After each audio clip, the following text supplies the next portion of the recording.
Hi friends, welcome to our channel Dharni's kitchen. ఈరోజు చాలా ఈజీగా ఉండే సింపుల్ స్వీట్ రెసిపీ చూపించబోతున్నానండి. అది ఏంటి అంటే గన్స్గడ్డలతో స్వీట్ రెసిపీ, స్వీట్ పొటాటో అండి. చాలా అంటే చాలా కమ్మగా, చాలా టేస్టీగా ఉంటుంది. 3 ఇంగ్రీడియంట్స్తోనే చాలా ఈజీగా, సింపుల్గా ప్రిపేర్ చేసుకోవచ్చు. ఈవినింగ్ స్నాక్ గాను ఎవరైనా వస్తే సడన్గా ఇవి ఇంట్లో ఉంటే గబుక్కున స్వీట్ చేసేయచ్చు. వీటికి కావాల్సిన ఇంగ్రీడియంట్స్ చూసేద్దాము. 1/2 కిలో గన్స్గడ్డలండి. వాటిని మంచిగా వాష్ చేసుకొని అలా పీసెస్గా కట్ చేసుకోవాలి. సన్నగా అండ్ మీడియంగా కట్ చేసుకున్నా సరిపోతుంది. ఎలా అయినా అది స్మూత్గా మగ్గుతుంది కాబట్టి. 1/2 కప్ షుగర్ ఎవరి టేస్ట్ని బట్టండి. దాంట్లో ఆల్రెడీ స్వీట్నెస్ ఉంటుంది కాబట్టి స్వీట్ ఎక్కువ తినే వాళ్ళైతే 1 కప్ తీసుకోండి, లేదంటే 1/2 కప్ తీసుకోండి. 1/2 కప్ నెయ్యి అండి, ఇంత సరిపోతుంది నెయ్యి. ఇప్పుడు ప్రాసెస్ చూద్దాము. ఇప్పుడు బాండి పెట్టుకున్నానండి, హీట్ ఎక్కింది. దీంట్లో నెయ్యి యాడ్ చేసుకుందాము. నెయ్యి యాడ్ చేసుకున్నానండి, ఇది కొంచెం హీట్ ఎక్కింది. ఇప్పుడు గన్స్గడ్డల ముక్కలు ఉన్నాయి కదా, ఇవి దీంట్లో వేసేసుకుందాము. వేసేసుకొని కొంచెం వాటర్ అలా చల్లుకోవాలండి, మరీ ఎక్కువగా అవసరం లేదు. కొన్ని చల్లేసుకొని మూత పెట్టుకుందాము. ఇది మీడియం ఫ్లేమ్లో పెట్టుకొని చేసుకోవచ్చండి. ఈ గ్లాస్ ఆఫ్ వాటర్ సరిపోతుంది. వేసుకొని మూత పెట్టుకోవచ్చు. దీంట్లో డ్రై ఫ్రూట్స్ మాత్రం అవసరం లేదండి. ఇలా ఉత్తగా తింటేనే చాలా కమ్మగా, చాలా టేస్టీగా ఉంటుంది స్వీట్. మీకు ఒకవేళ డ్రై ఫ్రూట్స్ కావాలి అనుకుంటే వేసుకోవచ్చు. ఇప్పుడు మూత పెట్టేసుకుందాము. మీడియం ఫ్లేమ్లో పెట్టుకొని ఉంచుకోవాలి.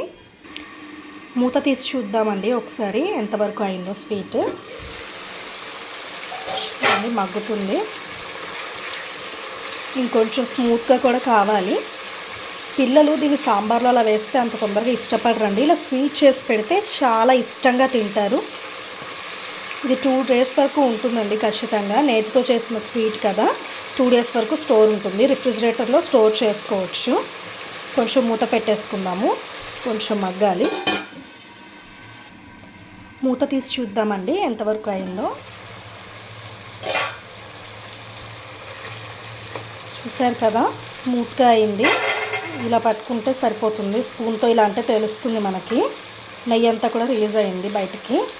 అండ్ ఇప్పుడు దీంట్లో షుగర్ యాడ్ చేసుకోవాలి. షుగర్ యాడ్ చేసుకొని కొంచెం మిక్స్ చేసుకోవాలి. షుగర్ యాడ్ చేసుకున్నానండి, మిక్స్ చేసుకున్నాను. ఇలా పీసెస్గా ఇష్టమైతే ఇలానే ఉంచేసుకోవచ్చు అండి. ఇలా తినచ్చు స్వీట్ని. లేదు స్మాష్ చేసుకోవాలి అంటే ఒక గంట లాంటివి తీసుకొని ఇలా స్మాష్ చేయొచ్చండి. స్మాష్ చేస్తే సరిపోతుంది. నెయ్యి కొంచెం ఎక్కువే పడుతుంది స్వీట్కి. ఇలాచీ ఉంటే వేసుకోవచ్చు అండి, నాకు అవైలబుల్గా లేదు సో నేను వేసుకోలేదు. ఇలాచీ లేకపోయినా కూడా కమ్మగా ఉంటుంది ఈ స్వీట్ మాత్రం. పిల్లలు చాలా అంటే చాలా ఎంజాయ్ చేస్తారు ఈ ఫుడ్ని, చాలా బాగుంటుంది. ఇది కొంచెం గట్టిపడాలండి ఈ స్వీట్. స్వీట్ రెడీ అయిపోయిందండి. ఇప్పుడు స్టవ్ ఆఫ్ చేసుకోవచ్చు. చూసారు కదా ఎంత జ్యూసీగా, చాలా అంటే చాలా బాగుంటుంది స్వీట్. ఇంకొంచెం సేపు అయితే గట్టి పడుతుంది కూడా. ఇప్పుడు సర్వింగ్ బౌల్లోకి తీసుకొని సర్వ్ చేసుకుందాము. సర్వింగ్ బౌల్లోకి తీసేసుకున్నానండి. ఇది కూల్గా తింటే చాలా బాగుంటుంది. ఇప్పుడు వేడివేడిగా ఉంది కదా, కొంచెం సేపు అయిన తర్వాత చాలా అంటే చాలా టేస్టీగా ఉంటుంది స్వీట్. మీరు కూడా కంపల్సరీగా ట్రై చేయండి, మీ పిల్లలకు కూడా పెట్టండి. అస్సలు వదిలిపెట్టరు ఈ స్వీట్, చాలా రుచికరంగా ఉంటుంది. ఈ రెసిపీ మీ అందరికీ నచ్చింది అనుకుంటున్నాను. నచ్చితే లైక్ చేయండి, షేర్ చేయండి, కామెంట్ చేయండి, సబ్స్క్రైబ్ చేయండి. పక్కనే ఒక బెల్ ఐకాన్ ఉంటుంది, దాన్ని క్లిక్ చేయడం అస్సలు మర్చిపోకండి. ఆల్ అనే ఆప్షన్ని ప్రెస్ చేస్తే మా నోటిఫికేషన్స్ అన్నీ మీకు వచ్చేస్తాయి. మళ్ళీ నెక్స్ట్ రెసిపీతో మీ ముందుకు వచ్చేస్తాను. Thank you for watching friends.